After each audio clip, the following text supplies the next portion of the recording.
Ça peut paraître un peu contre-intuitif, mais je pense qu'en fait, il vaut mieux pas trop savoir, parce que si on calcule un petit peu trop, on a peur de se lancer, on n'ose pas trop, et en fait, il y a un moment où voilà, il faut juste croire en son idée, se lancer, et avancer, parce que sinon on reste sur place, et ça c'est la pire chose qui puisse arriver.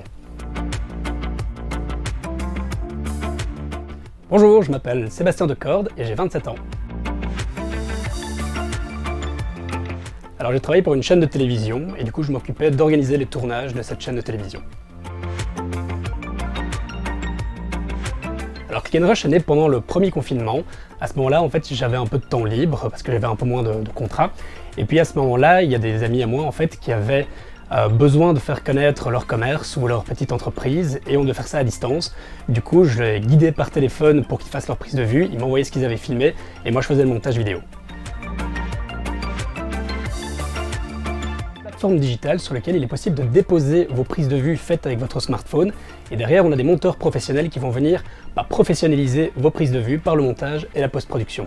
On va venir ajouter des sous-titres, un logo, on va améliorer la qualité de l'image, on va recadrer l'image, on va rajouter des éléments dynamiques comme des mots-clés, tout ça pour vous donner une touche professionnelle sur vos vidéos et les publier sur les réseaux sociaux.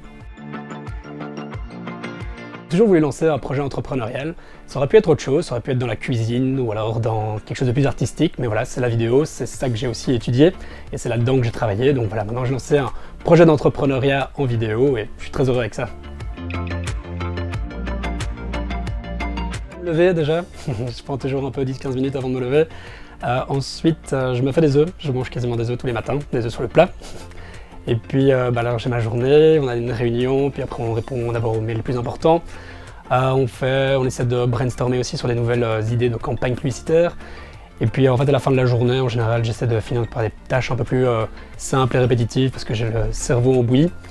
Et après quand je reviens chez moi, j'aime bien aller courir parce que je suis un peu un hyperactif.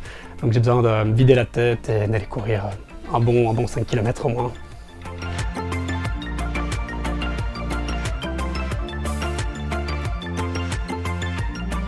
En fait, de voir le parcours qui a été fait depuis le début. Quand je repense au début, je me rappelle de moi dans ma petite chambre en train de faire des montages pour les amis. Et puis là maintenant, voilà, il y a le parcours qui a fait que c'est une entreprise, il y a des bureaux, il y a des employés maintenant, il y a véritablement des clients qui arrivent, on peut faire des publicités sponsorisées. Donc voilà, c'est vraiment tout le parcours qui a été fait qui rend l'expérience d'entrepreneuriat vraiment intéressante. Alors le plus grand challenge en fait c'est de croire en son projet parce que très souvent parfois on a des mauvaises journées, ça arrive comme partout et à ce moment-là en fait il faut aller dormir et couper son ordinateur et puis se donner une bonne claque le lendemain matin et repartir d'aplomb pour continuer et essayer de faire en sorte que le projet marche. Là-dessus j'ai une petite anecdote. En fait récemment on a lancé le site internet, on devait le publier le vendredi et puis 2 jours avant il y a eu l'incendie de notre hébergeur OVH.